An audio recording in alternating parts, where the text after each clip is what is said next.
ಅಂಕೋಲಾ ತಾಲೂಕಿನ Belekeri toll gate ಸಿಬ್ಬಂದಿಗಳಿಂದ ಅವಾಚ್ಯ ಪದಗಳಿಂದ ನಿಂದನೆ. ಸ್ಥಳದಲ್ಲಿ ಧರಣಿ ಕೂತ ಕಾಂಗ್ರೆಸ್ ಮುಖಂಡ ದಾದಾಪೀರ್ ನದಿಮುಲ್ಲಾ. ಅಂಕೋಲಾ ತಾಲೂಕಿನ ಬೆಲೇಕೇರಿ ಟೋಲ್ ಗೇಟ್ ಸಿಬ್ಬಂದಿಗಳು ಅವಾಚ್ಯ ಶಬ್ದಗಳಿಂದ ನಿಂದಿಸಿದ್ದಾರೆಂದು ಆರೋಪಿಸಿ ಟೋಲ್ ಗೇಟ್ ಸ್ಥಳದಲ್ಲಿ ಕಾಂಗ್ರೆಸ್ ಮುಖಂಡರಾದ ದಾದಾಪೀರ್ ನದಿಮುಲ್ಲಾ ಅವರು ಧರಣಿ ಕೂತ ಘಟನೆ ಇಂದು ಶುಕ್ರವಾರ ಮಧ್ಯಾಹ್ನ 12:30 ಗಂಟೆ ಸುಮಾರಿಗೆ ನಡೆದಿದೆ.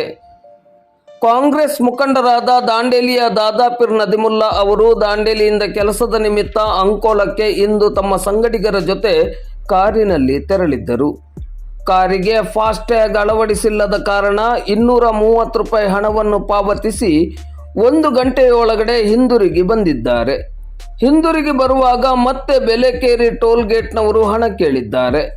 ಆಗ ದಾದಾಪೀರ್ ನದಿಮುಲ್ಲಾ ಅವರು, ನಾನು ಈಗ ತಾನೇ ಹಣ ಪಾವತಿಸಿ 1 ಗಂಟೆಯ ಒಳಗಡೆ ಹಿಂದಿರುಗಿ ಬಂದಿದ್ದೇನೆ, ಮತ್ತೆ ಹಣ ಕಟ್ಟಬೇಕು ಅಂದರೆ ಹೇಗೆ ಎಂದು ಪ್ರಶ್ನಿಸಿ ನಾನು ಹಣ ನೀಡುವುದಿಲ್ಲ ಎಂದಿದ್ದಾರೆ.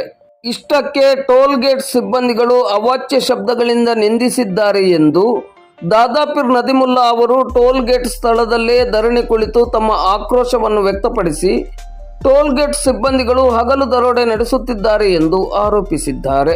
ಆ ನಂತರ ಪರಸ್ಪರ ಮಾತುಕತೆ ನಡೆಸಿ ಸಮಸ್ಯೆಯನ್ನು ಬಗೆಹರಿಸಲಾಯಿತು.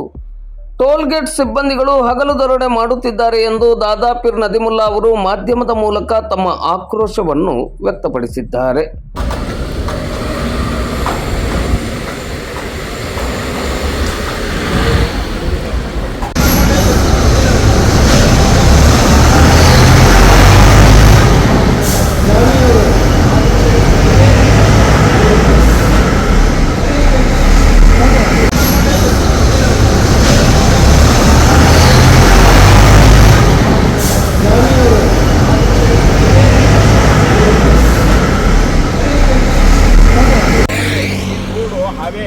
ಇಲ್ಲೇ ಮುಂದ್ಗಡೆ ಇದು ಕಾಣಿಸ್ತಾ ಇರೋದು ಟೋಲ್, ಬೆಳ್ಳಿಕೇರಿ ಟೋಲ್.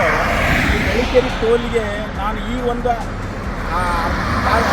ತಾಸಿಗಿಂತ ಮುಂಚೆ ಒಂದು ನಾಮಿನೇಷನ್ ಮಾಡಲಿಕ್ಕೆ ನಾವು ಹೊಂಟಿದ್ದು. ಅಲ್ಲಿ 230 ರೂಪಾಯಿ ನಾನು ಕೊಟ್ಟು ಹೋಗಿದ್ದೀನಿ. ಆದರೆ ಈಗ ನಾನು ಒಂದು ತಾಸಿನಲ್ಲಿ ವಾಪಸ್ ಹೊಳ್ಳಿ ಬರ್ತಾ ಇದ್ದಾಗ ಮತ್ತು 230 ರೂಪಾಯಿ ನೀವು ಕೊಡಬೇಕಂತೇಳಿ ಅವರು ನಮ್ಗೆ ಹೇಳಿದಾಗ ನಾನು ಕೊಡುವುದಿಲ್ಲ ಅಂದಾಗ ಅವರು ನಮಗೆ ಅವಾಚ್ಯ ಶಬ್ದದಿಂದ ಮಾತಾಡ್ತಾಯಿದ್ರು. ಅಲ್ಲೇ ನಾನು ಧರಣಿ ಕುಂತಿದ್ದೀನಿ.